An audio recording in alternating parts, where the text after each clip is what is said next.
India's number 1 varicose veins hospitals ఐబీసీను సంప్రదించండి. మీ నొప్పి లేని ప్రయాణాన్ని ప్రారంభించండి. సనత్ నగర్ రాజరాజేశ్వరి నగర్లో ఫ్రిడ్జ్ పేలినటువంటి ఘటన సంచలనంగా మారింది.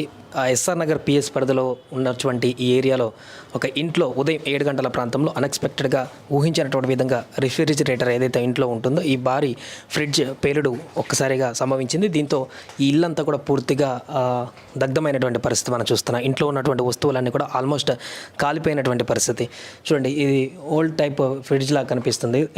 ఇనుముతో రేకులతో ఉన్నటువంటి ఫ్రిడ్జ్గా మనకు కనిపిస్తుంది. ఇది ఉదయం ఇంట్లో ఉండేటువంటి తల్లిదండ్రులు కిందికి కూరగాయల నిమిత్తమో లేదా ఇతరతర కారణాల చేత బయటికి వెళ్ళిన సందర్భంలో వారి కుమారుడు 6-7 సంవత్సరాల పిల్లడు మాత్రమే ఇంట్లో ఉన్నారని చెప్తున్నారు. ఆ సమయంలోనే ఒక్కసారిగా పేలుడు సంభవించి అగ్ని రావడంతో అబ్బాయి బయటికి వెళ్ళి పరుగులు తీసి వెంటనే తల్లిదండ్రులకు చెప్పడంతో వాళ్ళ పైకి రావడం జరిగింది. వెంటనే అగ్నిమాపక సిబ్బందికి, హైడ్రా సిబ్బందికి సమాచారం రావడంతో వారు వెంటనే ఇక్కడికి వచ్చి దీని అంతా కూడా ఇంకా పక్క ఇళ్ళకి కానీ ఇతరత్ర మొత్తం కూడా అంటుకోకుండా పూర్తిగా మంటలను అయితే ఆర్పేయడం జరిగింది. దీంతో ఈ హాల్లో పూర్తిగా అన్ని సామాన్లన్నీ కూడా దగ్ధమయ్యాయి. బుక్స్తో పాటుగా వివిధ ఐటమ్స్ అన్ని ఎక్విప్మెంట్స్ అన్ని కూడా పూర్తిగా కాలిపోయినటువంటి పరిస్థితి మనకు కనిపిస్తుంది. సో ఈ ఫ్రిడ్జ్, ఇక్కడే ఉన్నటువంటి ఫ్రిడ్జ్, ఈ యొక్క రిఫ్రిజిరేటర్ అనేది పేలుడు కారణంగా జరిగినట్టుగా ప్రాథమికంగా నిర్ధారించారు. అయితే ఇది ఎందుకు పేలింది, మరి ఓల్డ్దా లేకుంటే ఎందుకు పేలాల్సి వచ్చింది, దీనికి సంబంధించిన షార్ట్ సర్క్యూట్ ఏమైనా జరిగింది? ఇక్కడ చూడండి, ప్లగ్స్ ఇక్కడ ఉన్నాయి. ప్లగ్స్ కూడా కొంత డ్యామేజ్ అయినటువంటి పరిస్థితి కూడా మనకు కనిపిస్తుంది. సో కొంత ఇరుకుగా కనిపిస్తున్నటువంటి ప్లేస్లో ఈ ఫ్రిడ్జ్ ఉండడం వల్లనే మరి ప్రెషర్ ఎక్కువై కనుక దానికి ఈ యొక్క పరిస్థితి వచ్చిందా, లేదంటే ఫ్రిడ్జ్లో ఏదైనా లోపం ఉందా? వరుసగా ఇలాంటి ఘటనలు జరుగుతున్నటువంటి సందర్భంలో కొత్త అంశాలు తెరపైకి రావడం జరుగుతుంది.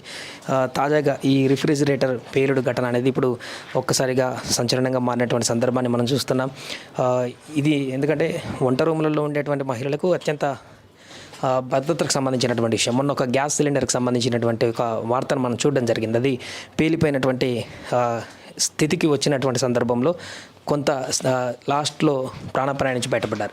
ఇక్కడ కూడా అలాగే ఎలాంటి ప్రాణ నష్టం జరగలేదు. అదృష్టవశాత్తు కొంత ఇల్లంతా డ్యామేజ్ అయినప్పటికీ కూడా ఎవరికి ఎలాంటి ప్రాణ నష్టం జరగకపోవడం కొంత హర్షించదగ్గ విషయం అనుకో చెప్పుకోవచ్చు. కొంత ఆశాజనకంగా మారినటువంటి అంశంగా చెప్పుకోవచ్చు. ఇది కిచెన్, ఇక్కడ చూడొచ్చు. ఇక్కడ ఉన్నటువంటి గ్యాస్ సిలిండర్ కూడా వెంటనే లాక్ తీసేసినట్టుగా కనపడుతుంది ఈ అగ్ని ప్రమాదం తర్వాత. కిచెన్, అదేవిధంగా బెడ్రూమ్, ఆ బెడ్రూమ్కి కొంత పెద్దగా ఎఫెక్ట్ కలగనట్టు కనపడుతుంది. కానీ ఇక్కడ హాల్లో ఉన్నటువంటి 1 BHK హౌస్ ఇది, 4th ఫ్లోర్లో ఉన్నటువంటి హౌస్ ఇది. దీంతో ఒక్కసారిగా ఫ్రిడ్జ్ పేలుడు ఈ యొక్క మంటలన్నీ కూడా విపరీతంగా ఇక్కడికి వచ్చినటువంటి సందర్భం అయితే మనకు కనపడుతుంది. దీంతో హైడ్రా సిబ్బంది కానీ అగ్నిమాపక సిబ్బంది కానీ ఇన్ టైంలో కరెక్ట్ టైంలో వచ్చి అగ్ని ఆపేయడంతో మిగతా ఇళ్ళకి ఇది పూర్తిగా వ్యాపించకుండా పూర్తిగా కట్టడైందని కూడా చెప్పుకోవచ్చు. సో ప్రస్తుతానికైతే ఈ ఇల్లు అయితే పూర్తిగా కాలిపోయినటువంటి దగ్ధమైనటువంటి దృశ్యాలు మాత్రం మనకు కనిపిస్తున్నాయి. పూర్తిగా కొంత ఆస్తి నష్టం కూడా జరిగినటువంటి ఆనవాళ్ళు కూడా మనకు కనపడుతున్నాయి.